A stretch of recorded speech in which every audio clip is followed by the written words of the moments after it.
मैं सुशीला प्रजापत आपके अपने इस YouTube channel talks for geography में आप सभी का स्वागत करती हूँ। फ्रेंड्स, मेरा आज का टॉपिक है वायुमंडल, एटमॉस्फेयर। तो सबसे पहले हम बात करते हैं कि वायुमंडल होता क्या है। वायुमंडल पृथ्वी या जो हमारा ये जो धरातल है, तो इसके अराउंड चारों ओर जो एक विभिन्न प्रकार की जो गैसें हैं उसका जो ये आवरण पाया जाता है, जो कि कई किलोमीटर की दूरी में फैला हुआ है, इसे क्या कहते हैं? वायुमंडल कहते हैं। तो किसे कहते हैं फ्रेंड्स वायुमंडल?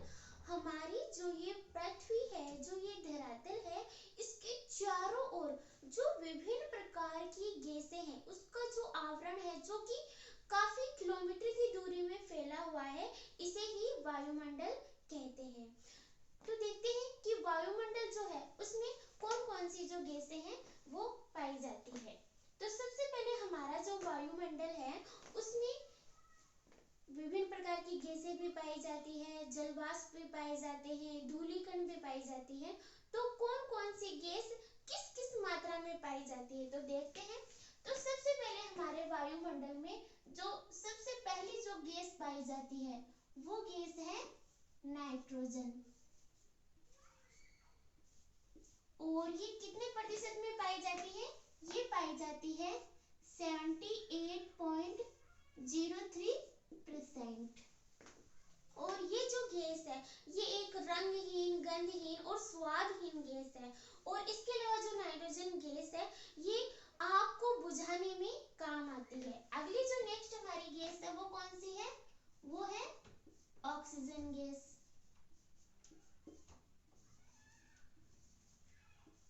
ये कितने प्रतिशत पाई जाती है? ये पाई जाती है 20.99%। और जैसे कि आप सभी को पता है कि ये जो गैस है वो मनुष्य के श्वास लेने में काम में आती है, इसी के कारण हम लोग जो हैं वो जीवित हैं। इसके अलावा जो ऑक्सीजन जो गैस है वो आग को बुझाने में भी सहायक है। नेक्स्ट अगली जो हमारी गैस है वो कौन सी है? वो है ऑर्गन। और ये कितने प्रतिशत में पाई जाती है? ये पाई जाती है 0.94%। इसके अलावा अगली जो हमारी गैस है वो है कार्बन डाइऑक्साइड। Carbon dioxide. और ये जो गैस है ये कितने प्रतिशत के रूप में पाई जाती है? ये पाई जाती है 0.03%। इसके अलावा अगली जो गैस है वो है हाइड्रोजन। ये कितने प्रतिशत में पाई जाती है? ये पाई जाती है 0.01% के रूप में। इसके अलावा अगली जो गैस है वो पाई जाती है नियॉन। और ये कितने प्रतिशत में पाई जाती है? ये पाई जाती है 0.0018%। इसके अलावा अगली जो गैस है वो है हीलियम। और ये कितने प्रतिशत में पाई जाती है? ये पाई जाती है 0.0005%। इसके बाद में अगली जो गैस है वो है क्रिप्टॉन। और ये कितने प्रतिशत में पाई जाती है? ये पाई जाती है 0.0001%। इसके अलावा हमारा जो वायुमंडल है उसमें अन्य गैसें,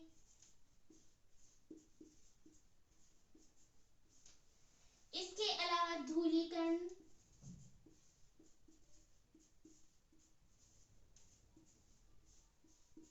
इसके अलावा जलवाष्प भी पाई जाती है।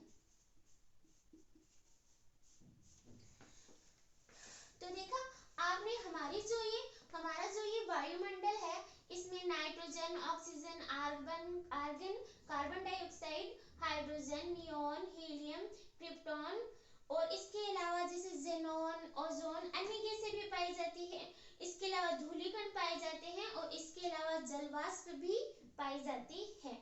तो सबसे अधिक मात्रा में कौन सी गैस पाई जाती है? नाइट्रोजन पाई जाती है। दूसरे नंबर पर अधिक मात्रा में पाई जाती है ऑक्सीजन गैस। अब यहाँ पे आपको जो ध्यान देने योग्य बात है वो कौन सी है कि जो ऑर्गन जो गैस है, जो निष्क्रिय गैस या जो अक्रिय गैस है, उसमें सबसे अधिक मात्रा में जो गैस पाई जाती है वो कौन सी है, ऑर्गन। और कितने % में पाई जाती है, 0.94% में पाई जाती है। तो ये बात आपको हमेशा याद रखनी है कि अक्रिय गैसों में सबसे अधिक कौन सी गैस पाई जाती है, ऑर्गन गैस पाई जाती है। और CO2 या फिर जो कार्बन डाइऑक्साइड गैस है ये कितने % में पाई जाती है, ये पाई जाती है 0.03% के रूप में पाई जाती है। अब हमारा जो ये वायुमंडल है, ये जो पृथ्वी का जो गुरुत्वाकर्षण जो बल होता है, इसी के कारण इसके साथ क्या है, जुड़ा हुआ है। अब हम बात करते हैं वायुमंडल की परतों की। मान लीजिए ये है हमारी पृथ्वी या धरातल। अब हम इस पृथ्वी या धरातल से जैसे ही ऊपर की ओर जाते हैं वायुमंडल में, तो सबसे पहली जो परत आती है वो कौन सी है, वो है सौरमंडल। कौन सी परत, सौरमंडल, जिसे ट्रोपोस्फेयर भी कहा जाता है, जिसे ट्रोपोस्फेयर भी कहा जाता है। ये जो परत होती है,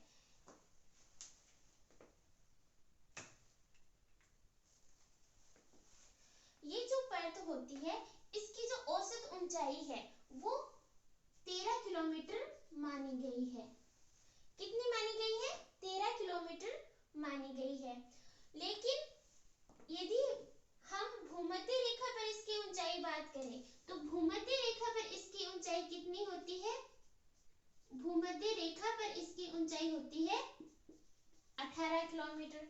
और ध्रुव पे यदि हम इसकी ऊंचाई की बात करें तो वो कितनी होती है, वो होती है 9 किलोमीटर। तो जो सौरमंडल या जो ट्रोपोस्फेयर है, इसकी औसत ऊंचाई कितनी होती है, 13 किलोमीटर होती है। भूमध्य रेखा पर इसकी ऊंचाई कितनी होती है, 18 किलोमीटर होती है। और ध्रुव पे इसकी ऊंचाई यहाँ पे 9 है, तो ध्रुव पे इसकी जो ऊंचाई है वो कितनी होती है, 9 किलोमीटर होती है। अब ऐसा क्यों होता है, ऐसा इसलिए होता है कि जो भूमध्य रेखा है यहाँ पे तापमान क्या होता है, अधिक होता है। और अधिक तापमान के कारण जो वायु होती है वो क्या हो, गर्म होकर ऊपर उठ जाती है, जिससे यहाँ पे जो सौरमंडल है इसकी ऊंचाई 18 किलोमीटर बढ़ जाती है। और ध्रुव पे क्या होता है कि तापमान कम होता है, जिसके कारण वायु क्या होती है, इकट्ठी होकर सघन हो जाती है और भारी होकर नीचे बैठने लगती है, जिसी के कारण ध्रुव पे जो सौरमंडल है इसकी ऊंचाई क्या होती है, कम होती है। इसके अलावा जो सौरमंडल है इसे एक अन्य नाम से भी जाना जाता है, परिवर्तन मंडल। किस नाम से जाना जाता है, परिवर्तन मंडल। अब इसे परिवर्तन मंडल क्यों कहा जाता है, इसे परिवर्तन मंडल इसलिए कहा जाता है कि मौसम संबंधी जितनी भी घटनाएं हैं ये सभी घटनाएं कहाँ होती है, ट्रोपोस्फेयर में होती है। आंधी, तूफान, वर्षा, बर्फ गिरना, जितनी भी मौसम संबंधी घटनाएं हैं ये सभी यहाँ घटती है। यानी इसी परत में विभिन्न प्रकार के परिवर्तन होते रहते हैं या परिवर्तन हमें देखने को मिलते हैं, तो इसलिए इसका नाम क्या रख दिया, परिवर्तन मंडल रख दिया। इसके अलावा जितना भी ये संपूर्ण वायुमंडल है तो इसका जो 75% जो भाग है वो इसी परत में पाया जाता है। यानी जितनी भी गैसें हैं उनका सबसे अधिक घनत्व कहाँ पाया जाता है, इसी परत में पाया जाता है। अधिक घनत्व कहाँ पाया जाता है, अधिक घनत्व ट्रोपोस्फियर में पाया जाता है। इसके अलावा इस परत में हम जैसे जैसे ऊपर की ओर जाते हैं तो वैसे वैसे क्या होता है, प्रति 165 मीटर क्या होता है, प्रति 165 मीटर की ऊंचाई पर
50 डिग्री सेल्सियस तापमान क्या हो जाएगा, यहाँ पे कम हो जाएगा। अब जो ये सौरमंडल है, इसकी जो ये आपको ऊपरी सीमा दिखाई दे रही है, इसे क्या कहा जाता है, इसे कहा जाता है ट्रोपोपास या क्षोभ सीमा कहा जाता है। क्या कहा जाता है इसे, ट्रोपोपास या क्षोभ सीमा कहा जाता है। और ये जो परत होती है, इसकी जो मोटाई होती है वो कितनी होती है, वो होती है 1.5 किलोमीटर होती है। ठीक है, तो ये थी हमारी सबसे पहली परत।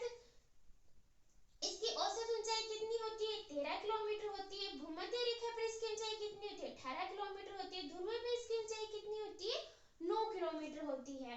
और जो वायुमंडल का जो संपूर्ण भार है, उसका लगभग 75% जो भाग या जो भार है वो कहाँ पाया जाता है, इसी परत में पाया जाता है। यानी सबसे अधिक जो घनत्व है वो कौन सी परत का है, इसी परत का है। और इस परत को परिवर्तन मंडल भी कहा जाता है। क्यों कहा जाता है, क्योंकि सबसे अधिक जो परिवर्तन है वो इसी परत में देखने को मिलते हैं। और इसके अलावा जैसे जैसे हम इसमें ऊपर की ओर जाते हैं तो प्रति 165 मीटर की ऊंचाई पे क्या हो जाता है, तापमान कम हो जाता है, और जिसे क्या है, तापमान के सामान्य तापहास दर भी कहा जाता है। और जो क्षोभ मंडल की जो ऊपरी सीमा होती है, इसे क्या कहा जाता है, ट्रोपोपास भी कहा जाता है। और ट्रोपोपास की मोटाई कितनी होती है, वो होती है 1.5 किलोमीटर होती है। नेक्स्ट, अगली जो हमारी परत है वो कौन सी है, वो है समताप मंडल। समताप मंडल कौन सी है, समताप मंडल। इसे स्ट्रेटोस्फेयर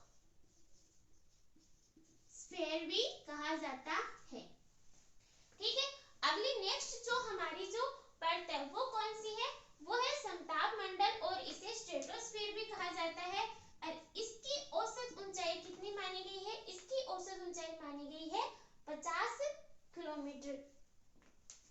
अब समताप मंडल और जो क्षोभ मंडल है, इसके मध्य में जो ट्रोपोपॉज है, ये क्या करती है, इन दोनों परतों के विभाजन का कार्य करती है। तो आपसे ये क्वेश्चन पूछा जा सकता है एग्जाम के अंदर कि क्षोभ मंडल और समताप मंडल को कौन सी सीमा विभाजित करती है, ट्रोपोपास या क्षोभ सीमा विभाजित करती है।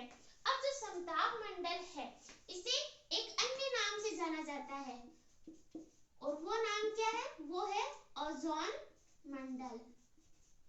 क्यों कहा जाता है इसे ओजोन मंडल, क्योंकि इसके मध्य में लगभग 20-25 किलोमीटर से 35 किलोमीटर तक इसके मध्य में एक गैस की एक परत पाई जाती है।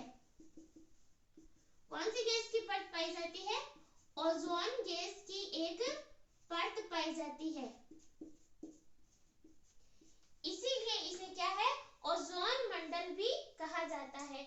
और ये ओजोन गैस क्या करती है, ये जो अल्ट्रावायोलेट जो यूवी किरणें होती है, यूवी किरणों से क्या करती है, रक्षा करती है।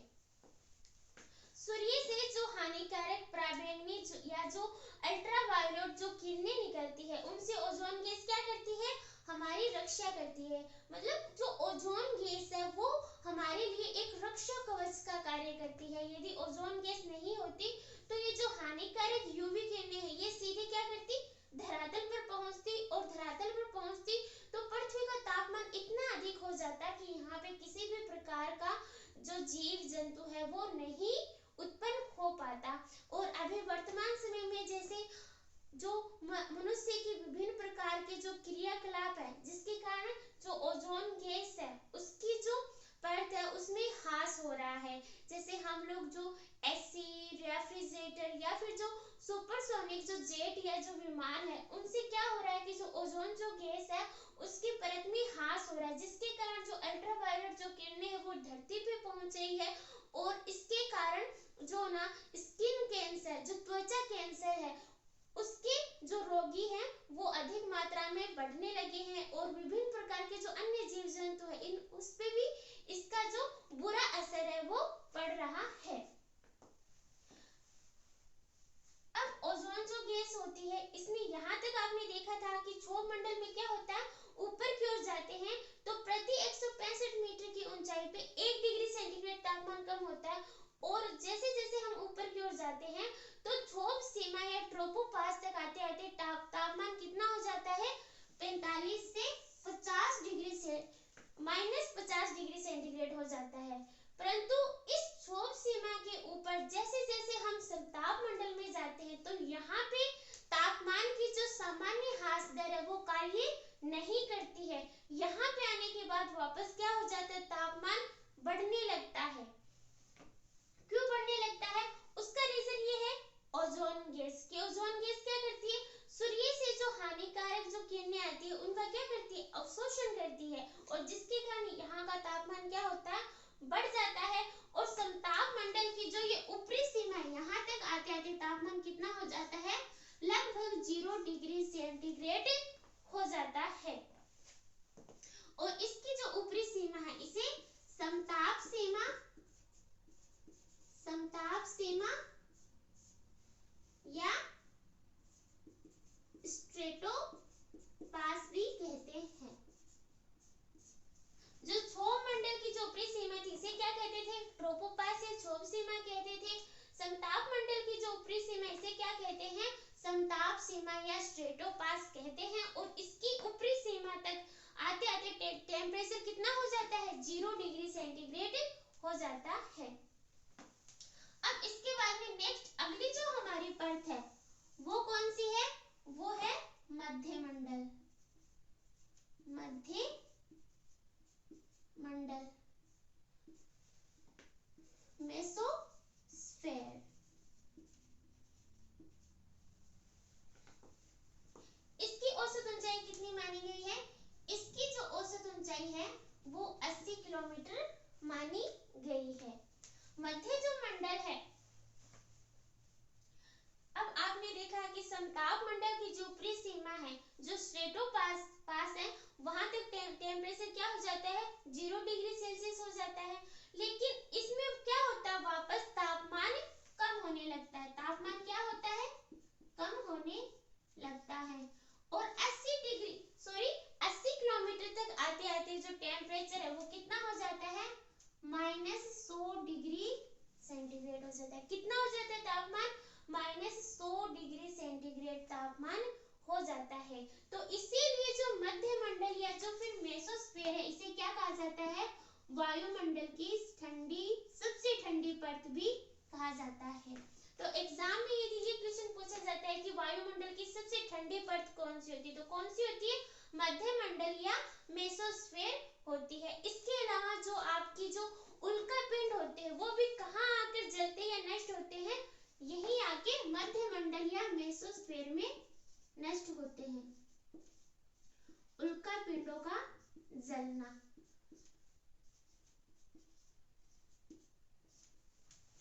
तो ये था हमारा मध्य मंडल। इसके बाद में नेक्स्ट अगली जो हमारी जो परत है वो कौन सी है, वो है आयन मंडल,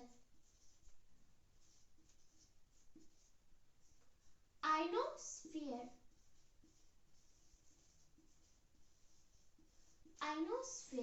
और इसकी जो औसत ऊंचाई है वो 80 से 640 किलोमीटर मानी गई है। कितनी मानी गई है, 80 से 640 किलोमीटर मानी गई है। और ये जो आयनोमंडल होता है, ये जो आयनोमंडल होता है इसके अंदर क्या होता है कि हम पृथ्वी के ऊपर से या हमारे धरातल से जो रेडियो जो तरंगे होती है वो यहीं से परावर्तित होकर वापस क्या है, पृथ्वी तक पहुंचती है। यहाँ लिख देती हूँ मैं, रेडियो तरंगों का परावर्तन। रेडियो तरंगों का परावर्तन कहाँ से होता है, रेडियो तरंगों का परावर्तन ये होता है आयन मंडल से। आयन जो मंडल होता है इसको हम कई अन्य उपमंडल में भी बांटते हैं। तो सबसे पहले जो परत होती है इसे बोला जाता है डी परत। इसके बाद में जो परत होती है इसे बोला जाता है ई परत।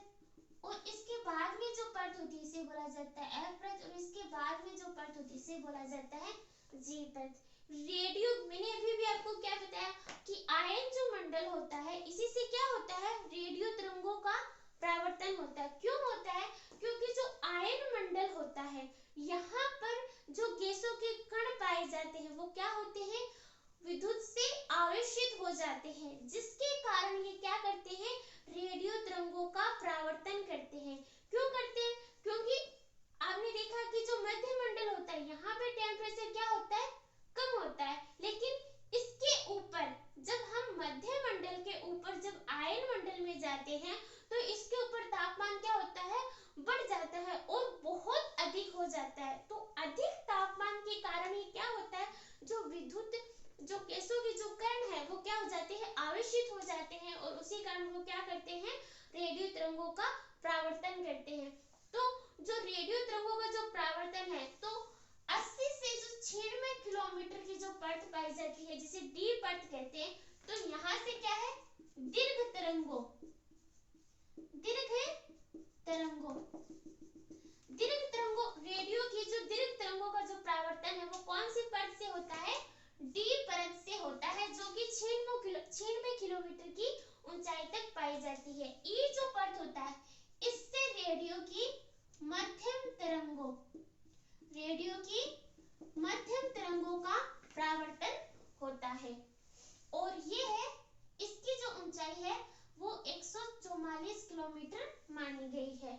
इसके अलावा जो नेक्स्ट परत है वो है एफ परत, और यहाँ से रेडियो की जो लघु तरंगे हैं, रेडियो की जो लघु तरंगे हैं उनका जो परावर्तन है वो एफ परत से होता है, और इसकी जो ऊंचाई है वो 360 किलोमीटर मानी गई है। और जी जो परत है इससे सभी प्रकार की, यानी आपके दीर्घ मध्यम लघु सभी प्रकार की जो तरंगे है उसका परावर्तन हो जाता है, सभी प्रकार की तरंगों का, सभी प्रकार की तरंगों का आवर्तन यहाँ से हो जाता है। इसके अलावा जो आयन मंडल है इसमें आपके जो सैटेलाइट हैं, तो जो सैटेलाइट है वो कहाँ छोड़े जाते हैं, आयन मंडल में छोड़े जाते हैं, और जो कॉस्मिक जो किरणें हैं वो भी यहीं पे दिखाई देती है। इसके अलावा जो आपकी अरोरा की घटनाएं हैं, अरोरा, अरोरा की घटनाएं, जो उत्तरी ध्रुव है और जो दक्षिणी ध्रुव है वहां पे एक लाल हरे नीले रंग के प्रकाश की एक घटना दिखाई देती है, जिसे अरोरा की घटना दिखाई देती है। क्यों दिखाई देती है कि जो उत्तरी ध्रुव और दक्षिणी ध्रुव है तो वहां पे गुरुत्वाकर्षण बल के कारण जो वायुमंडल में जो गैसों के जो कण होते हैं वो आवेशित हो जाते हैं, और वो सूर्य से आने वाली किरणों से वो क्या होते हैं, आवेशित हो जाते हैं, और वो उत्तरी ध्रुव और दक्षिणी ध्रुव पे प्रकाश के रूप में दिखाई देते हैं, जिसे उत्तरी ध्रुव पे तो क्या बोला जाता है, उत्तरी ध्रुव ज्योति, और दक्षिणी ध्रुव पे दक्षिणी ध्रुव ज्योति बोला जाता है, या फिर इसे उत्तरी ध्रुव पे अरोरा बोरेलिस और दक्षिणी ध्रुव पे इसे अरोरा ऑस्ट्रेलिस के नाम से भी जाना जाता है। इसके अलावा अगला जो हमारा मंडल होगा वो है बहिर्मंडल, और इसकी जो ऊंचाई है वो लगभग 10,000 किलोमीटर तक मानी गई है। कहाँ तक मानी गई है, 10,000 किलोमीटर तक मानी गई है, और यहाँ पे जो गैसें है वो किस रूप में पाई जाती है, विरल रूप में पाई जाती है, गैसें विरल रूप में पाई जाती है। तो ये थी हमारे वायुमंडल की परतें। सबसे पहली परत कौन सी थी, सौरमंडल। दूसरी जो परत कौन सी थी, समताप मंडल। तीसरी परत कौन सी थी, मध्य मंडल। चौथी थी आयन मंडल, और पांचवी परत कौन सी है, बहिर्मंडल। सौरमंडल जो कि वायुमंडल की सबसे निचली परत है, सबसे अधिक जो घनत्व है, यानी वायुमंडल के संपूर्ण भार का लगभग 75% जो भार है, 75% जो भार है वो कहाँ पाया जाता है, सौरमंडल में पाया जाता है। इसे परिवर्तन मंडल भी कहा जाता है। क्यों कहा जाता है, क्योंकि मौसम संबंधी सभी घटनाएं कहाँ घटित होती है, सौरमंडल में होती है। और यहाँ पे ऊपर की ओर जाने पर तापमान क्या होता है,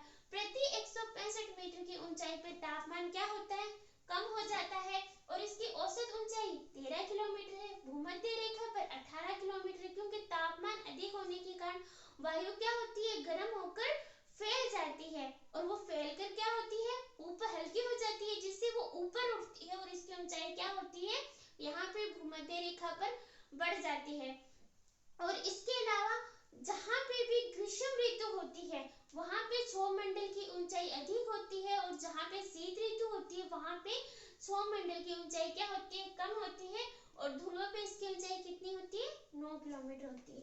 अगली जो परत है वो कौन सी है, समताप मंडल, जिसकी औसत ऊंचाई 50 किलोमीटर मानी गई है, और इसे ओजोन मंडल भी कहा जाता है। क्यों कहा जाता है, क्योंकि यहाँ पे ओजोन गैस पाई जाती है, और ओजोन गैस क्या करती है, सूर्य से आने वाली जो हानिकारक यूवी, जो अल्ट्रावायलेट जो किरणें होती है, उससे हमारी क्या करती है, रक्षा करती है। और यहाँ पे किसी भी प्रकार की मौसमी घटनाएं नहीं घटती है, तो जिसके कारण जो वायुयान है वो कहाँ उड़ते हैं,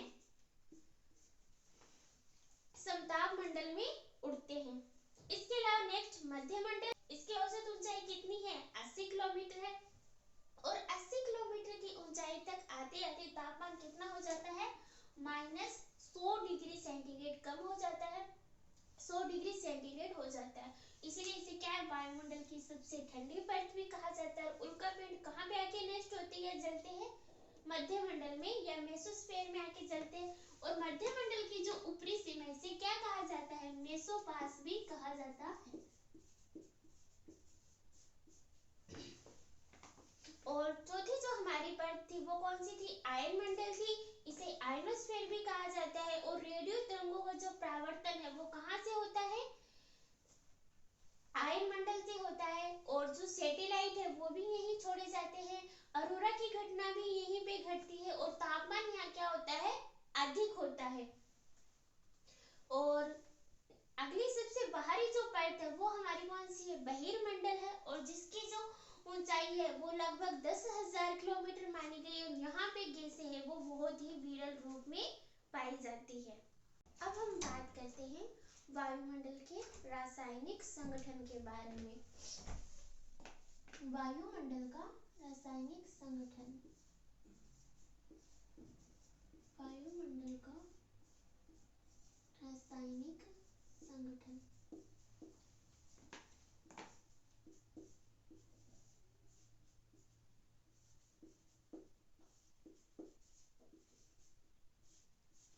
वायुमंडल का जो रासायनिक संगठन है इसे दो पार्ट में बांटा गया है, सममंडल और विषममंडल,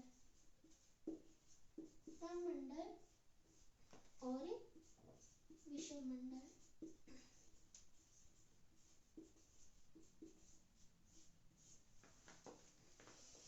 वायुमंडल का जो रासायनिक पार्ट है, जो रासायनिक संगठन है, इसे कितने भागों में बांटा गया है, दो भागों में बांटा गया है। कौन कौन से में, सममंडल और विषममंडल।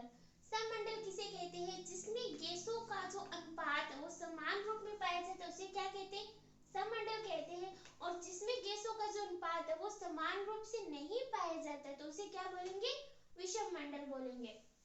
सम जो मंडल होता है इसमें वायुमंडल की जो तीनों परतें हैं, क्षोभमंडल,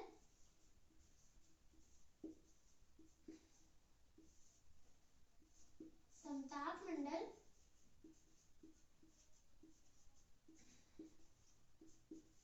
क्षोभमंडल, समताप मंडल और आपके मध्य मंडल।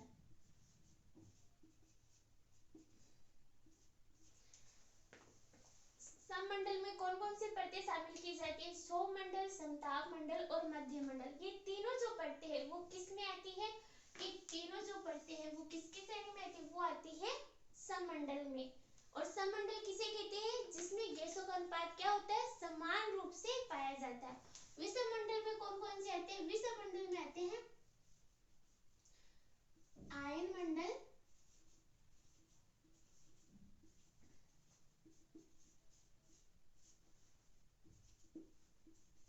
और बहिर्मंडल।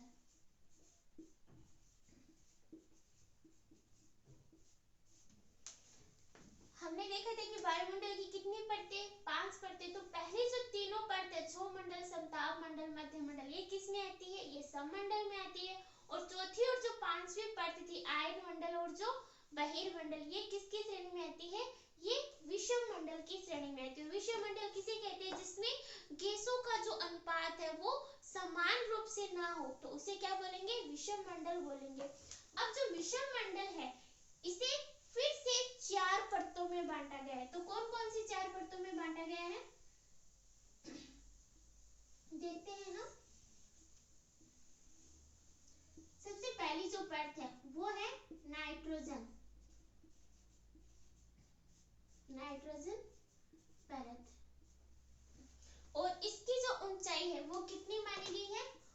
मानी गई है 90 किलोमीटर से 200 किलोमीटर। सबसे पहली परत कौन सी है विश्वमंडल में? नाइट्रोजन परत, और जिसकी ऊंचाई कितनी मानी गई है? 90 किलोमीटर से 200 किलोमीटर नाइट्रोजन परत है। इसमें जो नाइट्रोजन के अणु है वो सबसे अधिक मात्रा में पाए जाते हैं, यानी जो 90 से 200 किलोमीटर की जो दूरी है, तो इस दूरी में सबसे अधिक जो अणु है वो नाइट्रोजन गैस के पाए जाते हैं, तो इसीलिए इसे क्या कहा जाता है? नाइट्रोजन परत कहा जाता है। अगली जो दूसरी है वो कौन सी है? वो है ऑक्सीजन परत। ऑक्सीजन परत ये 200 से 1100 किलोमीटर। तो जिस तरह से 90 से 200 किलोमीटर की दूरी में नाइट्रोजन के अणु अधिक मात्रा में पाए जाते थे तो उसे नाइट्रोजन परत कहा गया, तो उसी तरह 200 से 1100 किलोमीटर की जो दूरी है इसके अंदर जो ऑक्सीजन जो गैस है उसके अणु अधिक मात्रा में पाए जाते हैं, तो इसीलिए इसे क्या है? ऑक्सीजन परत भी कहा जाता है। नेक्स्ट तीसरी जो परत है वो है हीलियम परत। हीलियम परत, और इसकी जो ऊंचाई है वो मानी गई है 1100 से 3500 किलोमीटर। तो 1100 से 3500 किलोमीटर की दूरी में जो हीलियम गैस है इसके जो अणु है वो अधिक मात्रा में पाए जाते हैं, तो इसीलिए इसे हीलियम परत भी कहा जाता है। अंतिम जो परत है वो कौन सी है? वो है हाइड्रोजन परत। हाइड्रोजन परत, और इसकी दूरी कितनी है? इसकी दूरी है 3500 से 10,000 किलोमीटर मानी गई है। तो यहाँ पे क्या है? हाइड्रोजन गैस के अणु अधिक मात्रा में पाए जाते हैं, तो इसीलिए इसे क्या है? हाइड्रोजन परत कहा जाता है। तो ये था वायुमंडल का रासायनिक संगठन। इसे कितने भागों में बांटा गया है? 2 भागों में बांटा गया है। कौन कौन से भी? सममंडल और विषममंडल। सममंडल किसे कहते हैं? जिसमें गैसों का जो अनुपात है वो समान रूप से पाया जाए तो वो सममंडल, जिसमें समान रूप से न पाया जाए तो वो विषममंडल। और जो वायुमंडल की जो निचली 3 परतें, क्षोभमंडल, समताप मंडल, मध्य मंडल, इसे किसकी श्रेणी में रखा गया है? सममंडल, क्योंकि यहाँ पे गैसों का अनुपात क्या होता है? समान रूप से पाया जाता है। और जो आयन मंडल और जो बहिर्मंडल है यहाँ पे गैसों का अनुपात क्या होता है? समान रूप से नहीं पाया जाता, तो इसीलिए इसे क्या है? विषम मंडल की श्रेणी में रखा गया, क्योंकि जैसे जैसे हम वायुमंडल से ऊपर की ओर जाते हैं तो वैसे वैसे क्या है? गैसें है वो विरल रूप में पाई जाती है। और विषम मंडल को वापस 4 परतों में डिवाइड किया गया। नाइट्रोजन परत, जिसकी ऊंचाई कितनी है? 90 किलोमीटर से 200 किलोमीटर। यहाँ पे नाइट्रोजन के अणु अधिक मात्रा में पाए जाते हैं। नेक्स्ट है ऑक्सीजन परत, जिसकी ऊंचाई कितनी है? 200 से 1100 किलोमीटर। यहाँ पे ऑक्सीजन के अणु अधिक मात्रा में पाए जाते हैं। तीसरी है हीलियम परत, जिसकी ऊंचाई है 1100 से 3500 किलोमीटर। यहाँ पे हीलियम के जो अणु है वो अधिक मात्रा में पाए जाते हैं। और अंतिम जो परत है वो है हाइड्रोजन परत, जिसकी जो ऊंचाई है वो 3500 से 10,000 किलोमीटर मानी गई है। और यहाँ पे जो हाइड्रोजन गैस है उसके जो अणु है वो अधिक मात्रा में पाए जाते हैं। तो फ्रेंड्स, ये था हमारा आज का टॉपिक वायुमंडल। अगर आपको ये जो टॉपिक पसंद आया है तो आप वीडियो को लाइक करें, शेयर करें और सब्सक्राइब करें। मिलते हैं हमारे नेक्स्ट वीडियो में, तब तक के लिए जय हिंद।